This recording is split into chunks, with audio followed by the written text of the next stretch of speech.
Hey guys, it's AJ. It's Wednesday on the Beaver Bunch. First off, I have to say I'm very, very happy that my country elected Obama again for another 4 years. It was very stressful. I watched it like a hawk all day yesterday and so freaking happy, like chills, just like yes. And I remember 4 years ago on the Beaver Bunch when Obama got elected to his first term, saying the same thing and how much change we were going to have. And you know what, guys?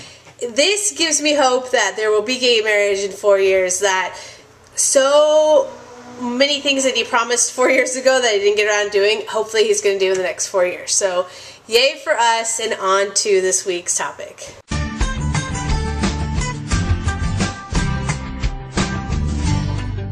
So if you followed our Facebook page, Kade, Lori, and Michelle are all being affected by Superstorm Sandy, and now there is a blizzard going on over there. So they're just like, what the fuck, are we ever going to get a break? So they're still dealing with all that. So they'll do their video soon. I think Lori just got electricity like 2 days ago.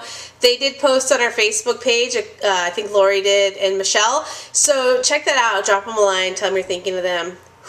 Catch my breath. Okay, so this week's question came in from a 14-year-old girl who has a crush on her 20-year-old camp counselor. Jess read the whole letter, so if you rewatch Jess's video, she'll go over the whole letter, and then I'll jump into where the letter leaves off at the point to where the 14-year-old girl is like, you know, I found her on the internet, I found her phone number, I found her address, like, I know so much about her. And basically this 20-year-old camp counselor straight was kind of like, you know, like, let's just be friends, like, it's cute, but it's not going to happen. And here's the thing, like, I can remember being 14-ish and, like, almost admiring women who were successful and powerful and somebody who I could admire, and I didn't have, and I'm so old, the internet at 14. Like, I was pre-internet teenager, so I didn't have the opportunity to be able to like stalk everybody that I could. But I remember like trying to, there was a softball player that played for San Diego State that I was like, she's so cool, and I always wanted to go to her games and like watch her play because I admired her. But now looking back on it, I like would go to her tournaments and like look up in the paper where they were playing and show up.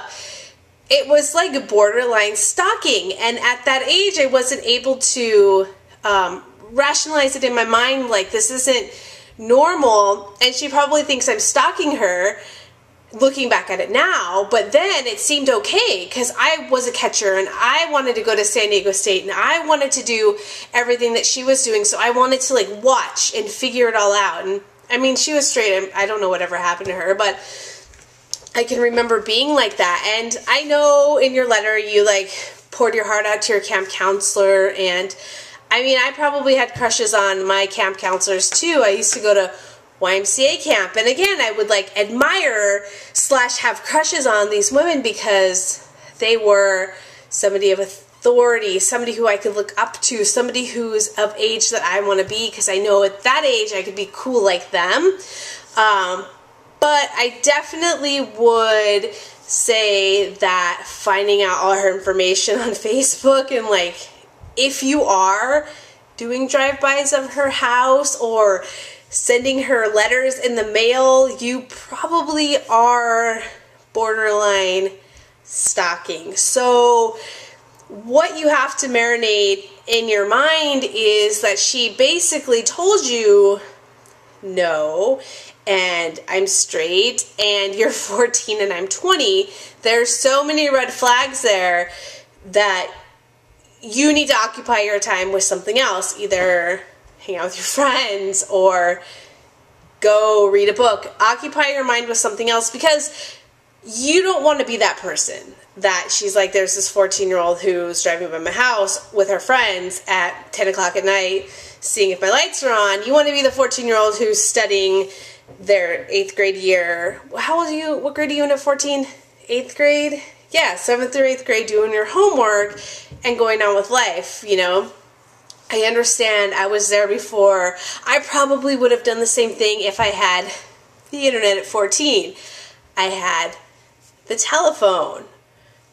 We didn't even have cell phones when I was 14, guys. And I feel okay saying that because I know Jess, Michelle, and Lori probably didn't have the internet either. at 14.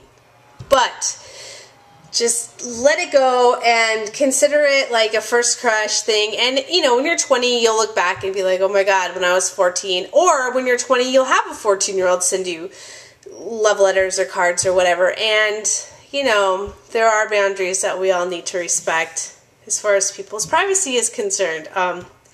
Definitely. But it's cute. I get it. I mean, I used to like obsess constantly about Madonna and Natalie Merchant when I was in high school, but like I would listen to their music and I would read their CD inserts and I'd be like, oh my God, she's so amazing. It was crazy. Crazy. But there is a limit to where you can go with it. So maybe next year you don't go to that summer camp so you don't run into her. Or, you know, if she needs a job, you can't go there and make it awkward for both of you because then, you know, just be her buddy. Be her friend. I can definitely see where you're coming from, and I will admit I probably did that too. And probably freaked them out too. But you live and you learn. So please... I think Jess's video was cute. She had a lot of great advice, but just be careful with what you're doing. I think it's best to leave it as friends and as a thank you for your sweet note, and I get that you love me, and, you know, we're only human. I can't tell you guys how many love letters I get every day from viewers. None! So, I can't relate. I'll see you guys next Wednesday. Have a great rest of your week. That's it. Bye.